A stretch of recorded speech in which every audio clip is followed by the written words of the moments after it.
بسم اللہ الرحمن الرحیم۔ السلام علیکم۔ میرے ابا کا تعلق نہایت غریب گھرانے سے تھا۔ میرے ابا گاؤں کے رہنے والے تھے۔ ابا مجھے بتایا کرتے تھے کہ جب میں جوان ہوا تو تمہارے دادا نے مجھ سے کہا کہ کوئی کام سیکھ لو، تو ابا نے دادا سے کہا کہ میں کھانے پینے کی چیزوں کی ریڑھی لگا لیتا ہوں۔ تو دادا نے ابا سے کہا جو تمہیں بہتر لگے۔ وہ روز صبح کو گھر سے نکلتے اور بازار کی طرف رخ کر لیتے۔ ایک دن ہر روز کی طرح ابا بازار گئے اور ابا چیزیں بیچنے میں مگن تھے کہ اچانک ان کو ایک آواز سنائی دی۔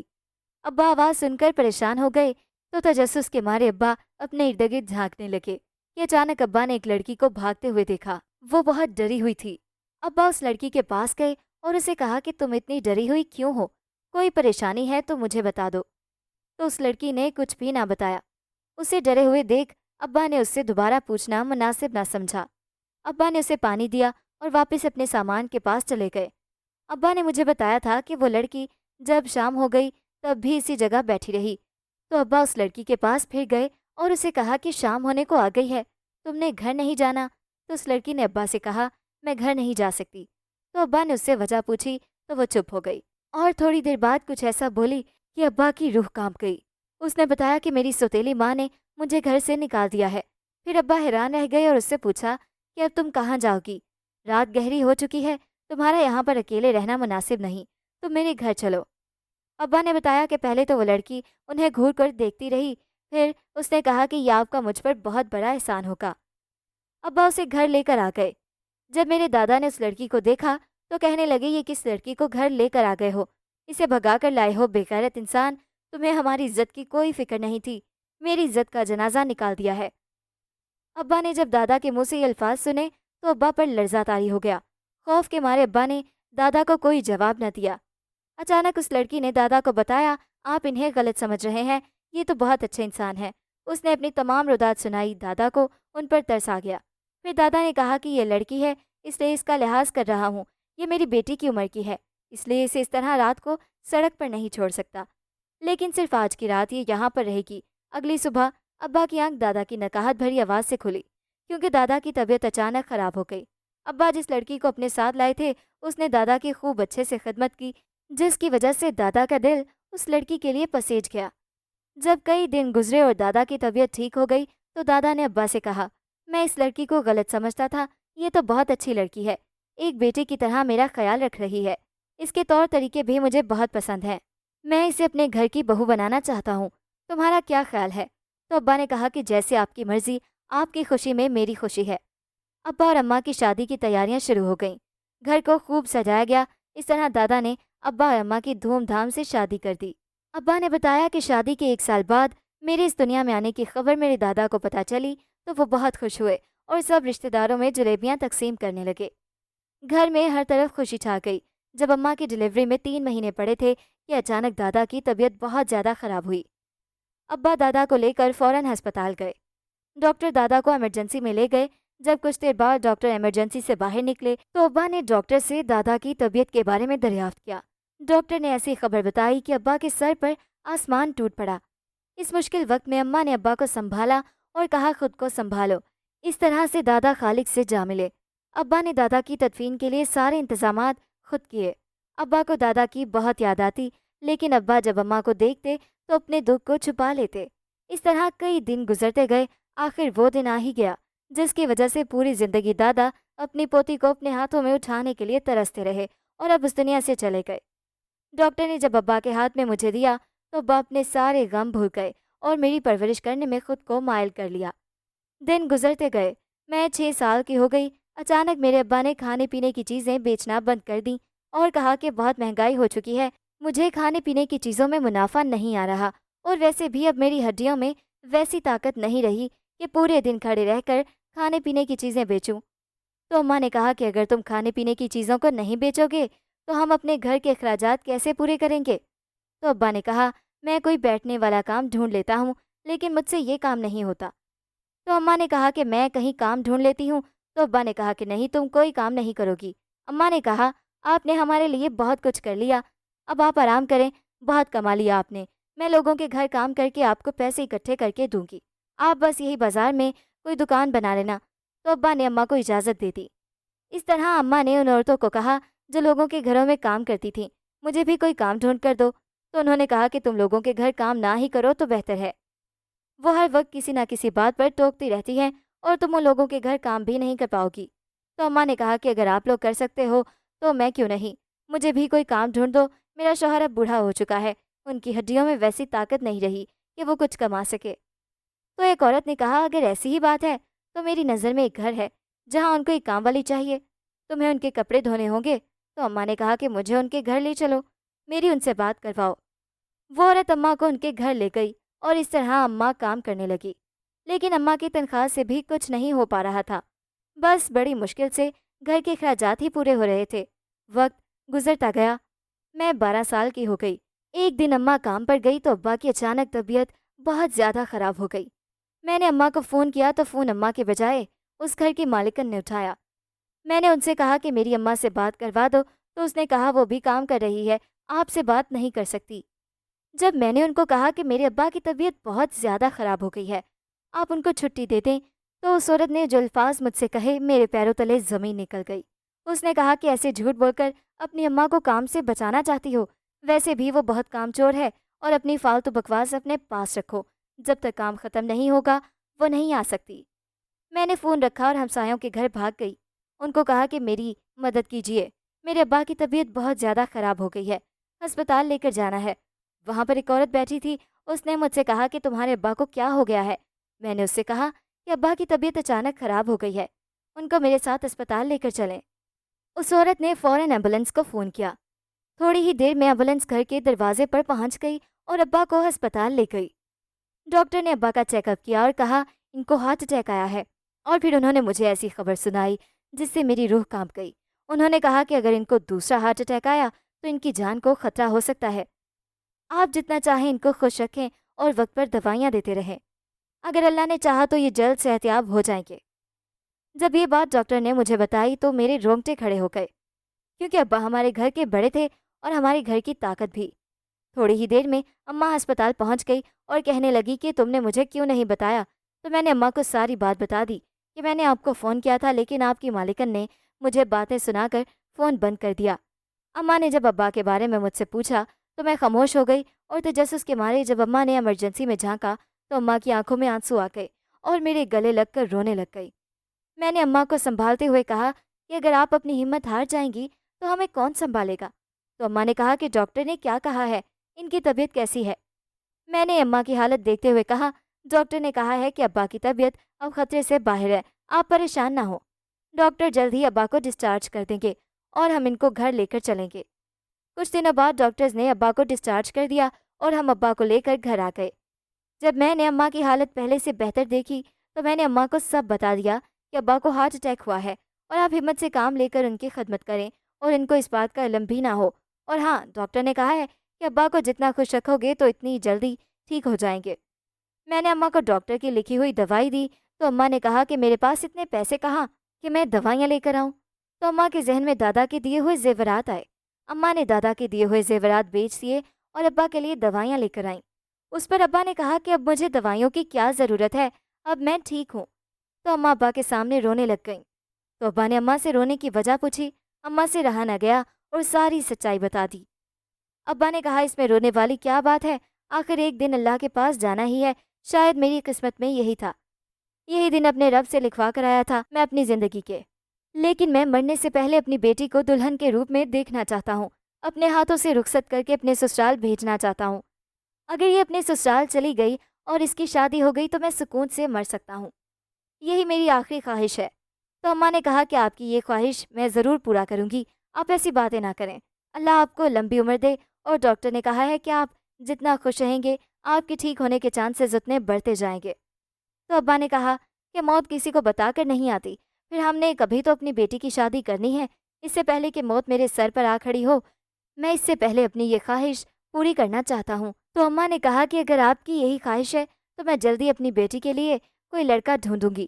کچھ ہی دنوں بعد ابا کی طبیعت آہستہ آہستہ ٹھیک ہونے لگی۔ ایک دن پھر سے ابا نے یہ بات چھیڑ دی کہ میں اپنی بیٹی کی شادی جلدی کرنا چاہتا ہوں۔ تو ابا نے اپنے دوست سے کہا آپ کی نظر میں کوئی ایسا رشتہ ہے جہاں میری بیٹی پوری زندگی خوش رہے؟ تو ابا کے دوست نے کہا ہاں، میری نظر میں ایک لڑکا ہے اور مجھے امید ہے کہ آپ کی بیٹی کو بہت خوش رکھے گا۔